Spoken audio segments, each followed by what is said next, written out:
Chapitre 1. Ma naissance et mon enfance à Kinshasa. Je suis né à Kinshasa, cette ville pleine de bruit, de vie, de poussière et d'énergie. Une ville où les enfants apprennent très tôt que la vie n'est pas un cadeau, mais un combat.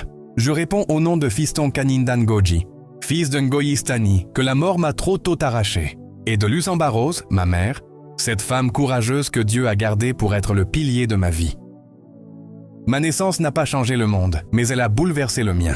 Comme beaucoup d'enfants congolais, je suis venu au monde dans un environnement où tout manquait, sauf l'amour et la foi. J'ai grandi au milieu des cris des marchés, des rires des enfants dans les ruelles, et du courage silencieux des mères, qui se battent chaque jour pour nourrir leurs enfants.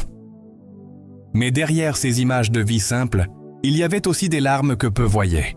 Mon père n'était pas un homme parfait, mais il était présent, jusqu'à ce que la vie décide autrement. Sa mort fut le premier choc de mon existence. Ce jour-là, sans que je le sache vraiment, quelque chose en moi s'est brisé. J'étais encore jeune, mais je sentais déjà que plus rien ne serait pareil. Ma mère, Lusamba Rose, a porté le poids de 2 vies sur ses épaules. Elle a été à la fois père et mère, conseil et refuge.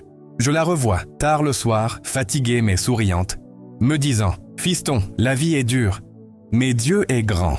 Ces mots, simples mais puissants, sont restés gravés en moi. Pourtant, malgré son amour, j'ai souvent eu l'impression d'être seul. L'enfant que j'étais se posait trop de questions. Je regardais les autres enfants rire, jouer, rêver, et moi, je restais là, silencieux, observant le monde comme si je venais d'ailleurs. Personne ne voyait mes blessures, car je savais bien les cacher. À l'école, j'étais de ceux qu'on remarque peu. Je n'étais ni le plus fort, ni le plus faible. Je n'étais pas celui qu'on félicite, ni celui qu'on plaint. J'étais juste là, présent sans être vu, vivant sans vraiment exister aux yeux des autres. Et cette invisibilité, je la ressentais profondément. Kinshasa m'a appris très tôt que la vie ne fait pas de cadeaux.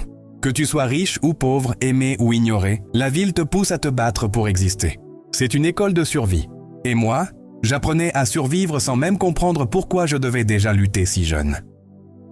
Mais au milieu de tout cela, il y avait des moments de lumière, un rire avec un ami, un repas partagé, une chanson dans la rue. Ces instants me rappelaient que, même au milieu des ténèbres, la vie gardait un peu de beauté. Je me souviens des soirs où je regardais le ciel de Kinshasa, ces étoiles rares entre les nuages, et je me demandais « Seigneur, pourquoi moi? Pourquoi ma vie doit-elle être ainsi ?» Et sans réponse, je finissais par m'endormir, en espérant que le lendemain serait différent.